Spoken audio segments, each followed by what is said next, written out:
Vamos a intentar también analizar ese contexto y la situación económica internacional con Massimiliano Bondurri, founder and CEO de SGMC Capital. Massimiliano, good morning. Good morning to you.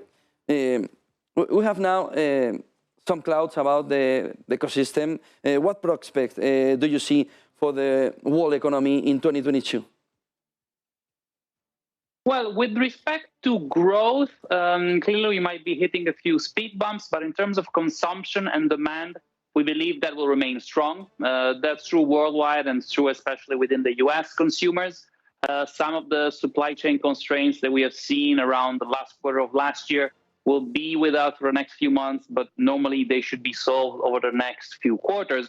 So from an overall growth and demand perspective, that's not the worry. Obviously, the big change with respect to just November of last year is the new stance by the Fed, where they become clearly more hawkish. The market is now pricing in nearly 4 hikes. Therefore, from an equity perspective, clearly the next few months are going to be very hard. You're going to get an increase in volatility. It's going to be a bumpy ride because if for the first time in many years, the market will actually have to face monetary policy, which is actually not going to be accommodative, but even restrictive.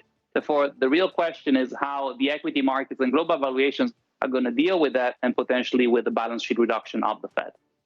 What do you think about Fed interest rates?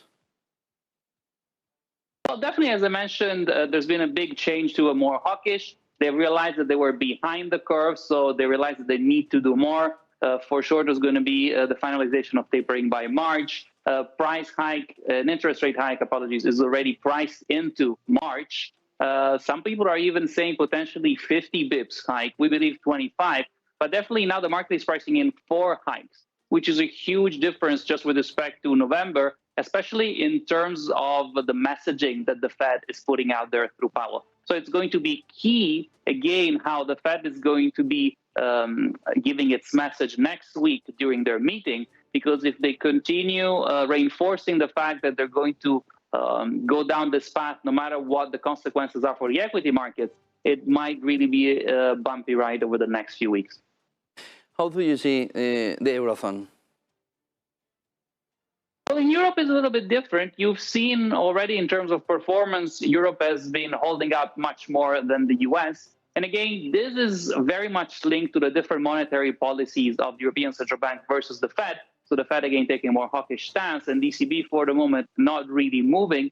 But eventually the ECB will also have to act, because with inflation reaching 5%, clearly over the next few months, it's going to come down, but it's going to anyways remain much above the 2% levels that is acceptable by them.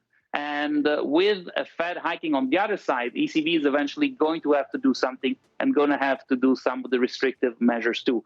Therefore, in the short term, European markets are likely to show a little bit more stability and solidity as compared to their US counterparts. But longer term, some of the headwinds that we've seen in the US are likely to move to Europe. Therefore, overall, global investors should remain extremely cautious for the next quarter or so. China is changing its interest rates, his policy about the interest rates.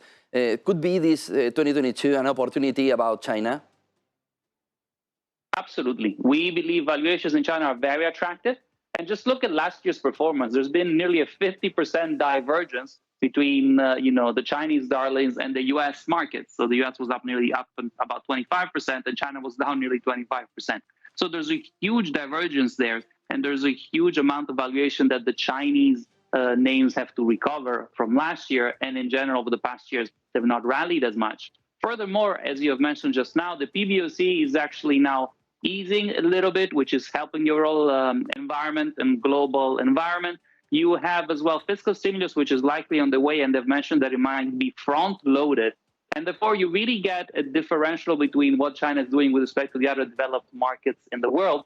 Therefore, we believe current valuations are very attractive for investors to get into China, whether that's the typical tech Chinese names. But we would advise for a diversified approach, picking also some of the local domestic winners of the future. But definitely some exposures here is warranted.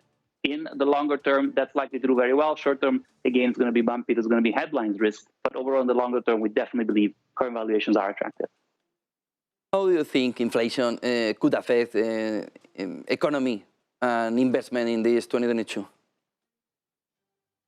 Well, let me start by saying that the actual inflation number is very likely going to come down over the coming quarters, purely also from a mathematical perspective, just because the base years that we're going to be seeing are going to be much higher than what 21 had been, because, of course, in 2020, you had a big correction there. So in terms of actual absolute number, we're going to be seeing the numbers come down over the next few months, but clearly it will remain higher than what it has been in the past, and it will remain an important thought in the mind of central banks.